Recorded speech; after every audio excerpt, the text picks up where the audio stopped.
ಮುಖ್ಯಮಂತ್ರಿ ಸಿದ್ದರಾಮಯ್ಯನವರು ಈ ಬಾರಿ ಬಜೆಟ್ನಲ್ಲಿ ಡೀಸೆಲ್ ಮೇಲಿನ ಸುಂಕ ₹2 ಹೆಚ್ಚಳ ಮಾಡಲಾಗಿದೆ. ಆದರೆ ನೆರೆಯ ರಾಜ್ಯಗಳಿಗೆ ಹೋಲಿಸಿದರೆ ಡೀಸೆಲ್ ದರ ನಮ್ಮ ರಾಜ್ಯದಲ್ಲಿ ಕಡಿಮೆ ಇದೆ. ಸಾರ್ವಜನಿಕರ ಹಿತಾಸಕ್ತಿಯನ್ನ ಗಮನದಲ್ಲಿರಿಸಿಕೊಂಡು ಮುಷ್ಕರವನ್ನ ಕೈಬಿಡುವಂತೆ ಮನವೊಲಿಸಲು ಪ್ರಯತ್ನಿಸಿದ್ರು. ಆದರೆ ಡೀಸೆಲ್ ಮೇಲಿನ ಸುಂಕ ಇಳಿಸಲು ಮುಖ್ಯಮಂತ್ರಿಗಳು ಒಪ್ಪದ ಹಿನ್ನೆಲೆಯಲ್ಲಿ ಸಭೆ ವಿಫಲವಾಯಿತು. ಹೀಗಾಗಿ ಇಂದು ಮತ್ತೆ ಲಾರಿ ಮಾಲೀಕರ ಮುಷ್ಕರ ಮುಂದುವರಿಯಲಿದೆ.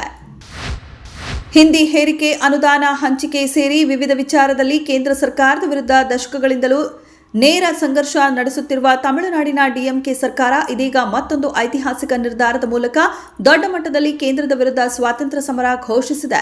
ಈ ಬಾರಿ ರಾಜ್ಯದಲ್ಲಿ ಬಿಜೆಪಿ, ಎಐಡಿಎಂಕೆ ಮೈತ್ರಿ ಮಾಡಿಕೊಂಡು ಡಿಎಂಕೆಗೆ ಸವಾಲೆಸೆಯಲು ಸಜ್ಜಾಗಿವೆ. ಅಂತ ಹೊತ್ತಿನಲ್ಲೇ ತಮಿಳುನಾಡಿನ ಮುಖ್ಯಮಂತ್ರಿ ಸ್ಟಾಲಿನ್ ಕೇಂದ್ರ ಸರ್ಕಾರದ ವಿರುದ್ಧ ತೊಡೆ ತಟ್ಟಿದ್ದಾರೆ. ವಕ್ಫ್ ಭೂಮಿ ಸದ್ಬಳಕೆ ಮಾಡಿದ್ದಕ್ಕೆ ಮುಸ್ಲಿಮರು ಪಂಕ್ಚರ್ ಹಾಕುವ ಕೆಲಸ ಮಾಡುವಂತಾಗಿದೆ ಎಂದಿದ್ದ ಪ್ರಧಾನಿ ಮೋದಿ ವಿರುದ್ಧ ವಿಪಕ್ಷ ನಾಯಕರು ಕಿಡಿಕಾರಿದ್ದು, ಸಂಘ ಪರಿವಾರದ ಚಿಂತನೆ ಮತ್ತು ಆಸ್ತಿಯನ್ನ ದೇಶದ ಹಿತಕ್ಕಾಗಿ ಬಳಸಿದರೆ ಮೋದಿ ಚಹಾ ಮಾರಬೇಕಾಗಿರಲಿಲ್ಲ ಎಂದು ಅಸಾದುದ್ದೀನ್ ಓವೈಸಿ ತಿರುಗೇಟು ನೀಡಿದ್ದಾರೆ.